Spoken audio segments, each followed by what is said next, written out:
You're listening to The Lyndia Grant Show. Think on these things with Lyndia Grant.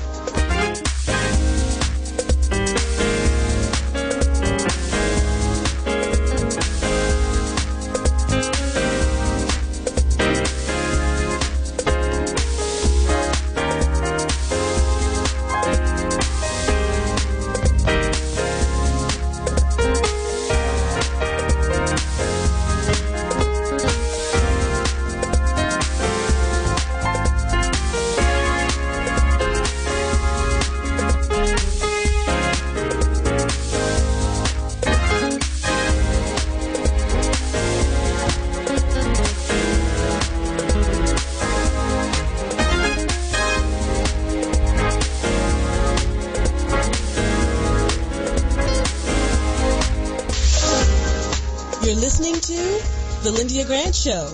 Think on these things with Lyndia Grant.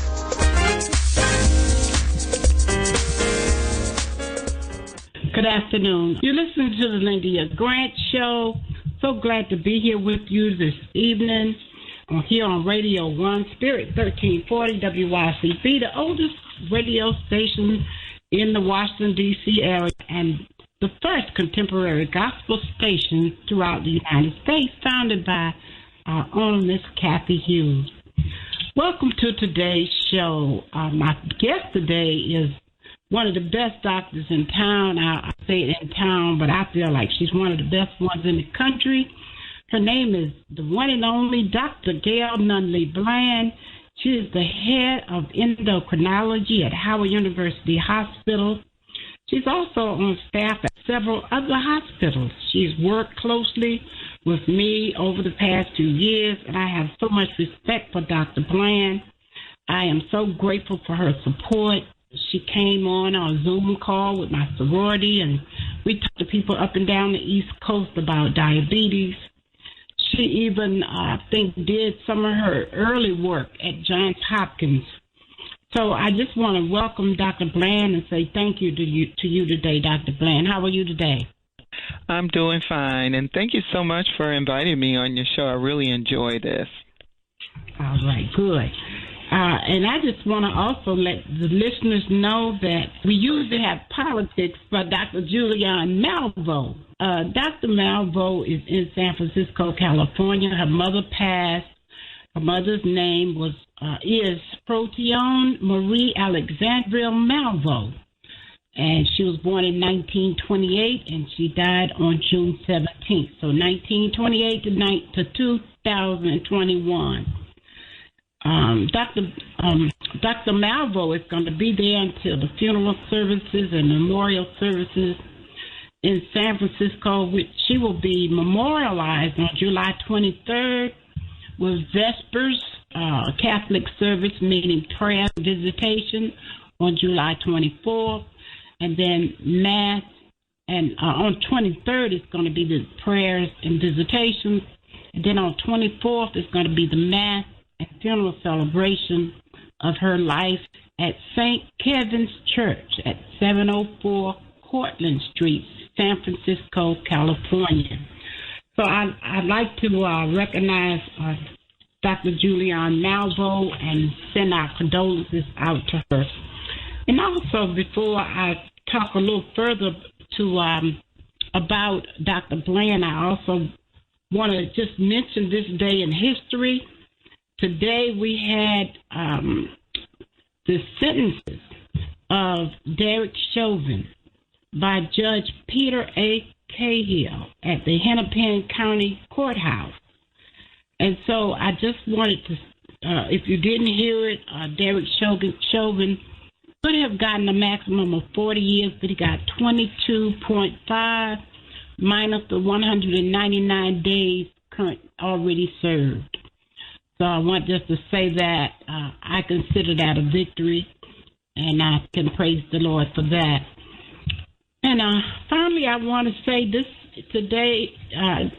month, I'm celebrating my 11th radio show anniversary, being on Radio 1.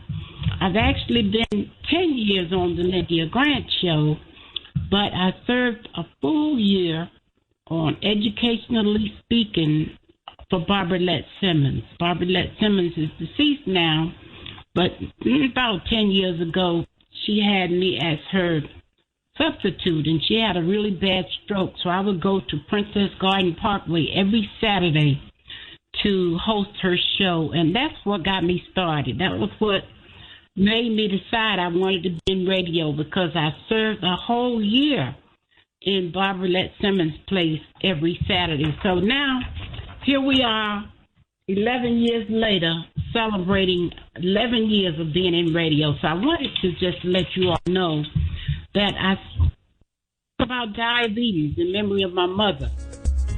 My mom died from complications of diabetes.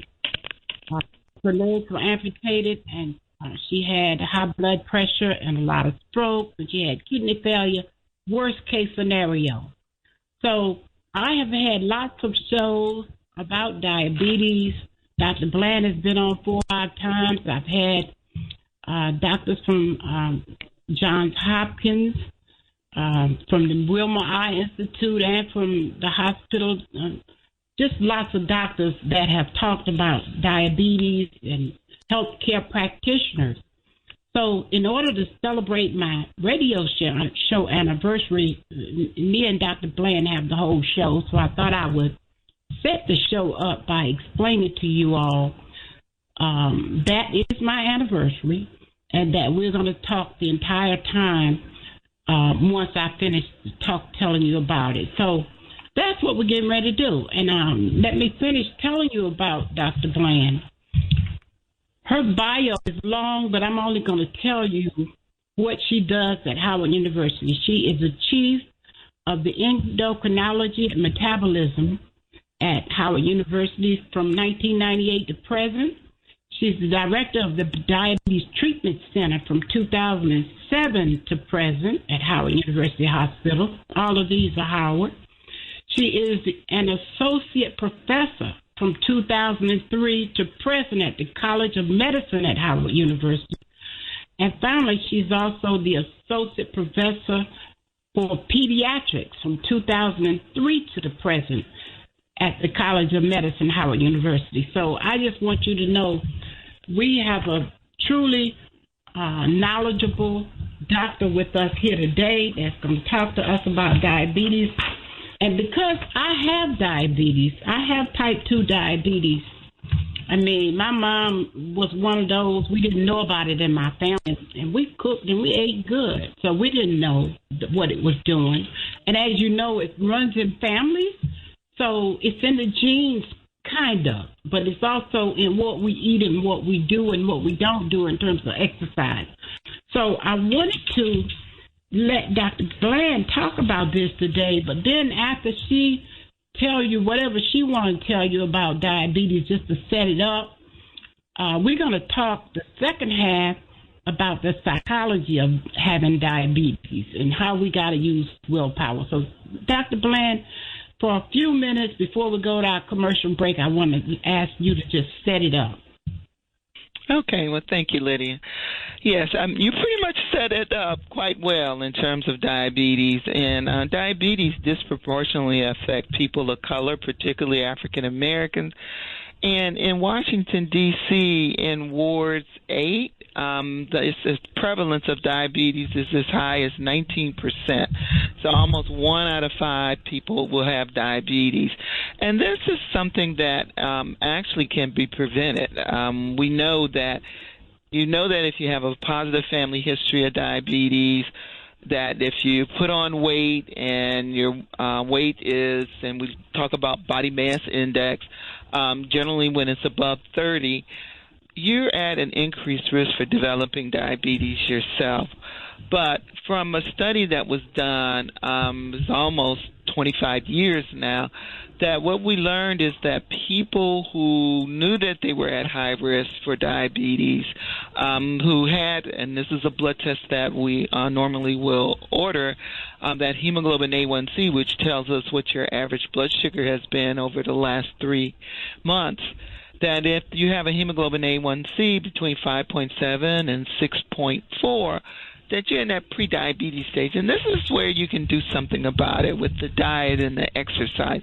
And they show that when people cut their calories down by 500 calories, which would mean maybe a bag of chips and a regular soda every day, and they exercise for 30 minutes, 5 days a week, and we're not talking about running a marathon, but just simple walking, that they significantly reduce their chances of developing diabetes. And that's something that we really would like to strive for. But if you happen to have diabetes, then we talk about controlling it. So with control, that means, again, eating healthy, exercising, and we'll talk about some of the things like the stressors in your life that can also play a role in terms of why your diabetes isn't in good control. So what would be a good way of controlling your diabetes, or what things do we look at in terms of that? Well, I talked about that hemoglobin A1c, and that is a blood test that really the sugar sticks to your red blood cells, and the higher your sugar is, the more it sticks to your blood cells, and then that's the higher your A1c is. So a normal A1c is actually less than 5.7. When we make the diagnosis of diabetes, the A1c is 6.5 or greater. When you have been diagnosed with diabetes, and we diagnose it based on, one, that A1c, or we may get a fasting blood glucose, which means that you haven't eaten anything for about 12 hours except for water, that if your blood sugar is 126 or higher, then it is consistent with diabetes. Or if you happen to have a random blood sugar, that if you go to the doctor's office and they check your blood sugar and it's 200 and higher, and you have signs and symptoms of diabetes, and those signs would be drinking a lot of water, going to the bathroom a lot, losing weight despite, eating, sores or wounds that just don't want to heal, women having frequent vaginal yeast infections, feeling tired. Those would be signs that you have diabetes. And, with the summertime, a lot of times people mistake, well, I'm thirsty, I'm drinking a lot. It might be because it's hot out here, and then they tend to drink even more sugary drinks, and then that causes the blood sugars to go up even higher. And sometimes they can come in here with a coma because their blood sugars are so high. So you should be aware of those signs and symptoms of diabetes, and we make that diagnosis. But once we make the diagnosis of diabetes, we really try to educate you on how you can manage it. And diabetes is a manageable condition, type 2 diabetes. We can manage it with diet, which is very important, exercise, and medications. And we have a lot of medications that we can use to control your diabetes. It can be pills, it can be insulin, and we even have injections now that you can give once a week, and it causes you to lose weight and control your diabetes. So we really shouldn't see what I've heard from Lydia's mother in terms of losing limbs and toes and going blind and going on dialysis, because we have so many ways of controlling your blood sugar. And with that, when we control it and we keep that A1C under 7, that's really what our goal is, we learn that you do not develop those complications like blindness and amputations and dialysis. And in addition to the blood sugar, we also make sure that your blood pressure is controlled, because we know that hypertension runs very high in the black community. And we have to control that, because that can contribute to those strokes and heart attacks and heart disease that we see, along with your cholesterol. And again, we have to control that, and we have medications that do that as well in terms of getting that bad cholesterol under 100, working on the triglycerides, that's the fatty part of the cholesterol, that should be under 150. And we try to do that with medications as well as lifestyle. So there are a lot of tools that we use to control not only your blood sugar, but your blood pressure as well as your cholesterol. I like to think of these as the ABCs of managing diabetes. And definitely weight, because I know when we were working on the classes at Mary Health, when we would do our training, we also would begin the class, but we would all check the A1c, we would check their body mass, we would check their weight. All of it goes together. And then we also would bring in someone to go over the exercise. We're talking to Dr. Gail Nunlee-Bland. She is the head of the endocrinology diabetes at the Howard University Hospital. And we're going to go to a commercial break, and we're going to come back and keep talking to her for the rest of our show. Dr. Gail Nunlee-Bland from Howard University Hospital. If you or someone you know has type 2 diabetes, or even if they are in the pre-zone or getting close to 5.7, which is now pre-diabetic, tell them to tune in today. Listen, and then also when I put the show on Facebook, copy it and send it around to people. We'll go to our commercial break, and we'll be back in a moment.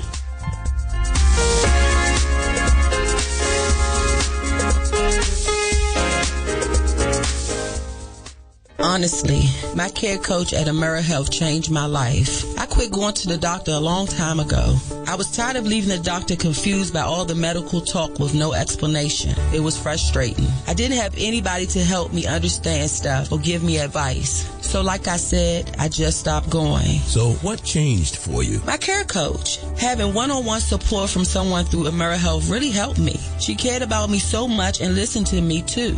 What I love the most is that she walks me through the options and breaks things down, so I really understand. She even calls just to check on me. Because of her, I feel like I finally get it, and I can take care of myself. But if I need her, she's always there. AmeriHealth cares, and we believe our members deserve a care coach. Just call us at 1-877-759-6224 to get connected to your care coach. 1-877-759-6224. This program is funded in part by the government of the District of Columbia Department of Healthcare Finance. Mayor Muriel Bowser. Washington and former religion columnist Lyndia Grant. Ida B. Wells, born into enslavement, was a journalist and activist. An avid reader, she read through the entire Bible many times. Wells was once asked to leave the ladies' car and sit in the colored train. She refused, and train officials pushed her. Ida B. Wells retaliated, but was pushed off the train at the next stop. A crowd of whites applauded. She vowed to get even. 3 of her close friends were lynched for opening businesses that cut into profits of whites. Everything changed for Wells. She spoke out internationally against lynching of blacks for the rest of her life. Through her efforts, lynching in America nearly disappeared by the time of her death. An NAACP founder, we salute Ida B. Wells for Women's History Month.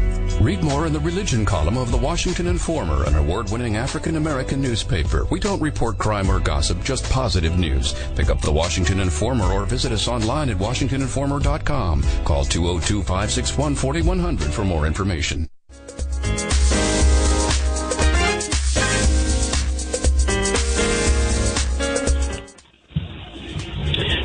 Welcome back. You're listening to the Lyndia Grant Show here on Spirit 1340 WYCB Radio 1 Washington. We are talking to Dr. Gail Nunlee-Bland, the head of the endocrinology and diabetes at Howard University Hospital right here in Washington, D.C. I asked her to talk about causes and preventions for diabetes the first half of our show, and we'll probably talk a little bit more about that, but I wanted us to talk about the psychology of having type 2 diabetes in the second half of our show, because I don't care how much the doctor tells you how you're supposed to eat.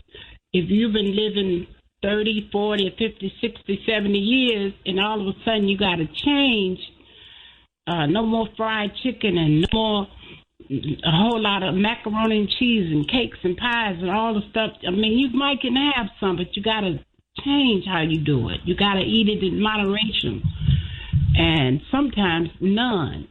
So it's all about willpower, and I wanted Dr. Bland to talk a little bit about that. Yes, it is a lifestyle change that many people find very difficult. And I always like to tell my patients that even though, we tell you that you need to leave some of that. We didn't tell you that you had to not eat it at all, but to work on portion control, and, not eat a whole big bowl of macaroni and cheese, or, maybe you can have that fried chicken on a special occasion. But it is a lifestyle change that you must embrace. And I like to tell patients that really it is a diet that all of us need to follow. It's a healthy diet. Really, for those that do not have diabetes, we don't know what it is doing to our body when we eat that kind of food, even though we may not have diabetes or we don't see that sugar go up. But it may be causing us to have underlying heart problems or hardening of the arteries, and each person is different. So I don't want them to think that that's just a horrible diet. And, that's one of the challenges sometimes we have with our patients. They don't want to see the nutritionist, the dietitian. And what she tries to do is not take away all the foods that you enjoy, but how can you incorporate them in a portion size that will not cause problems with your diabetes. And that's something that you will learn. And I think sometimes people think that I can only eat salads and water and that's it, but that's not the case. So we have to work on that part of it as well. I realized, I found out just recently, Dr. Bland, that when I was trying to get my A1c down, I had a nurse that I talked to once a week. My doctor recommended it, and when I would do my blood sugar every morning and take the test and put it in the little machine, it was connected to her at her office. So she was able to keep up with, when she talked to me once a week, she saw that it was every day. And I learned, even though I've been doing these classes, that I was cutting out carbs all the way and eating salads and greens and vegetables, but not getting any carbs. But my blood sugar wasn't high, but it wasn't as low as I thought it should be. And when she would go over my plate, she realized that I didn't have any carbs. And so she said, you got to eat some bread or potatoes or you got to have some. And, I always thought I didn't have to have any. Talk to us about that. Right. And you're absolutely right. And I think sometimes people believe that you have to cut out all carbs, your bread, your rice, your pasta. These are things that are what we consider carbs. And actually the diet that we recommend for most people with diabetes, half of it can be carbs, but we also have to make sure we have those vegetables, those green leafy vegetables. Those have good amount of fiber and nutrients and vitamins and so forth. And our meat, we really can cut back on our meat consumption. And one of the simplest ways that we try to advise our patients is using the plate method, that half of your plate should be vegetables and you divide the other half in half where you put your starches, which could be your rice, your potatoes, your pasta, and then the other quarter of it would be your meat. And if we embrace that, then you are eating a healthy diet that can help control your blood sugar. So cutting out carbs completely is not what we recommend. I know some people believe that you should be on a no-carb diet, but we need some carbohydrates for our liver, for our muscles, for our brain, and all of that. So we should not cut it out completely. I'm telling you, because I found that out. I know I might have had a plate of cabbage and maybe some chicken breast, and no bread, just enjoyed my cabbage and some chicken. And then my blood sugar might have been 140. It wasn't too high, but it wasn't 105 or it wasn't 120. And so when she would go over with me, she would say I needed some carbs. And so that was where I started to see the difference, and I saw my numbers coming down when I began to understand the balance. And the last thing I want to share with the listeners that I found out is that even when I eat everything correct on that plate you just said, if it's 7 or 8 o'clock and if I eat a full plate, my blood sugar would be a little high the next day. And I'm only going by my body because Dr. Bland can tell you everybody's different. If I would eat off of a saucer, just enough to know I wasn't starving, then my blood sugar would be low.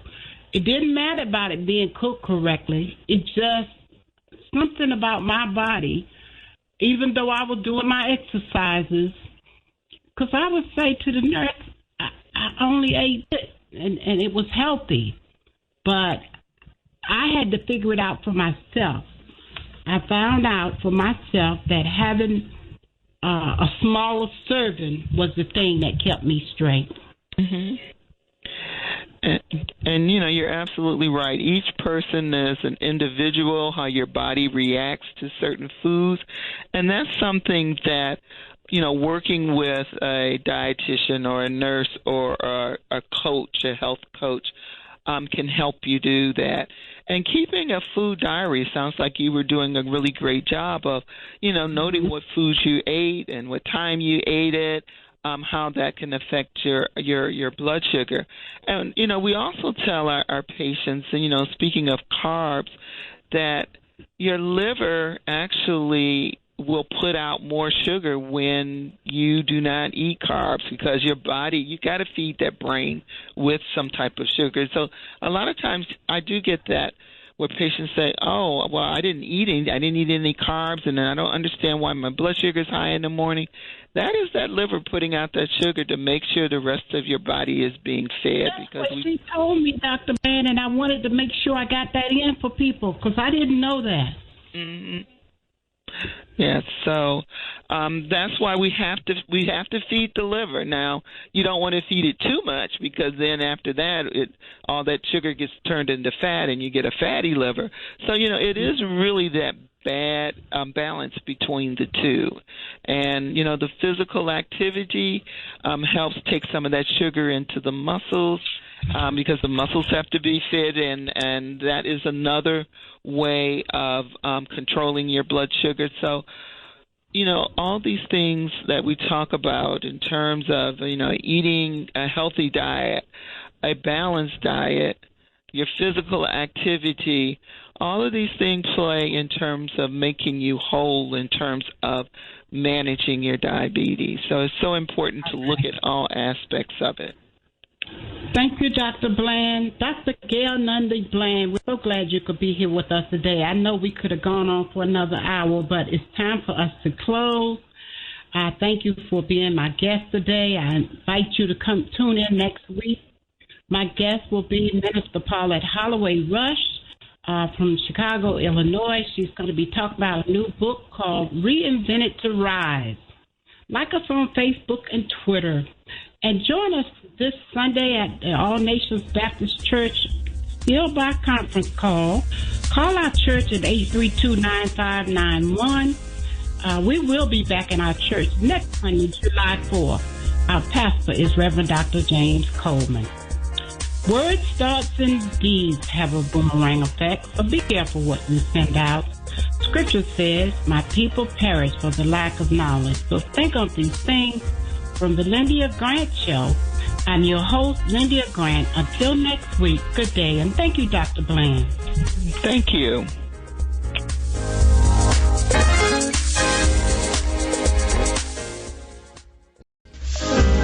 Thank you for listening to the Lyndia Grant Show. Think on these things with your host, Lyndia Grant.